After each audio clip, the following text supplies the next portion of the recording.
This is another study skills video, just showing a bit what we will be covering as well in our science course that's starting in September.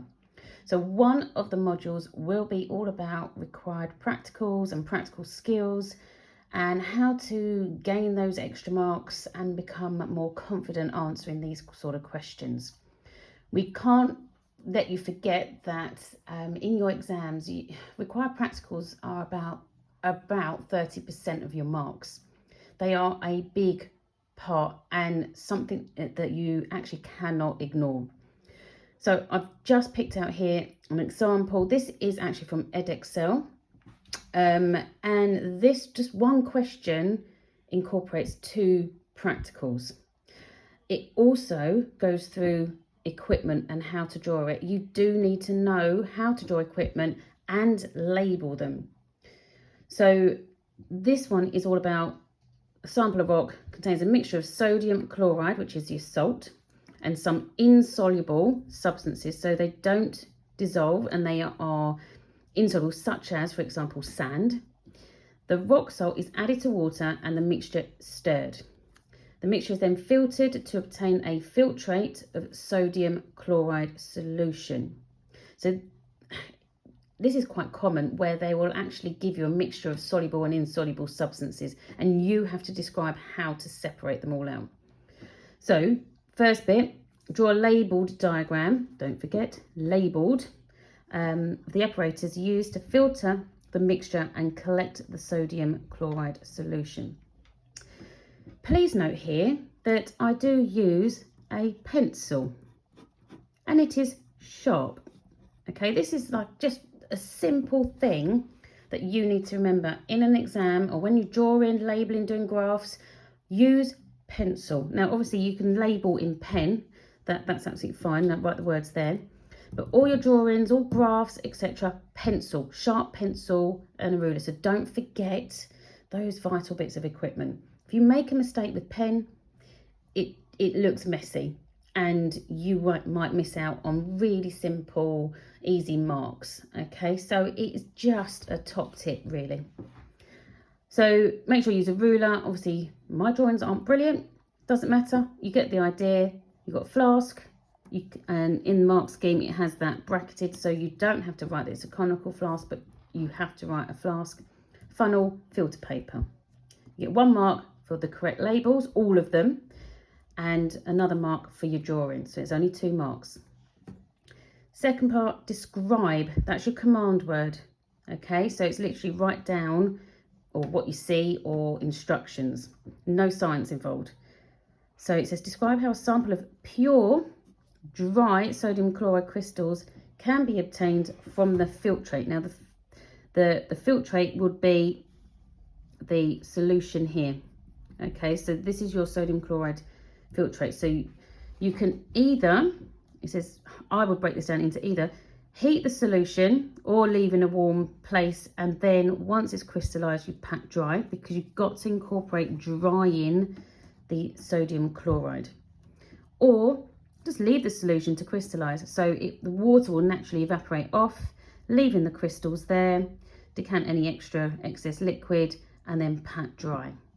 Okay, really important to remember, it's got to be dry, so you've got to include that aspect that it's dried.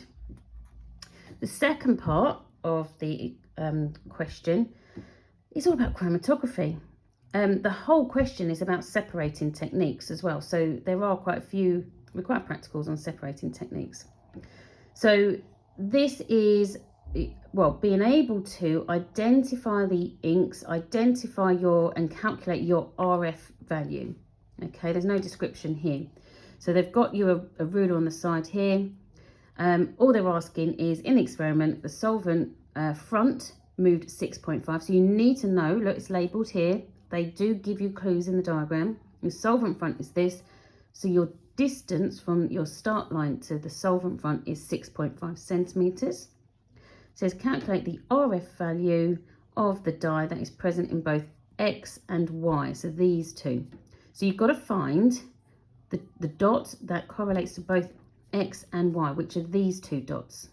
And then measure the distance between there, you can go across, so it's 3.9 to there, yeah, 3.9 centimetres.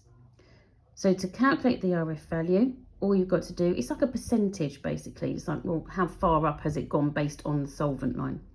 So it's just 3.9 divided by 6.5, but no times by 100. It isn't a percentage, it is a just a ratio. So your answer is 0.6. Make sure you put it in the answer area. State, command word. What could be changed in the experiment to make the RF value more accurate? Now, in our course, we go through these practical skills words, okay? It's really important to know, what does accurate mean? Things like that. So on our course, we have a whole booklet going through all those keywords and making sure you know what they mean. So in this case here, all you have to do, what make it more accurate, is to extend that paper so it's stretched that little bit longer to create that accuracy. Do not refer to the ruler. The ruler is not inaccurate. Rulers are very rarely inaccurate. The last one in this experiment, it says ink Y, so that's this one here, did not move. Now this is a common situation that they may ask, and it says just explain the change, that's your command word, that would be needed to separate the dyes in the ink in Y. So Y is not moving, so therefore that should tell you it's not soluble in that solvent, which is typically water initially.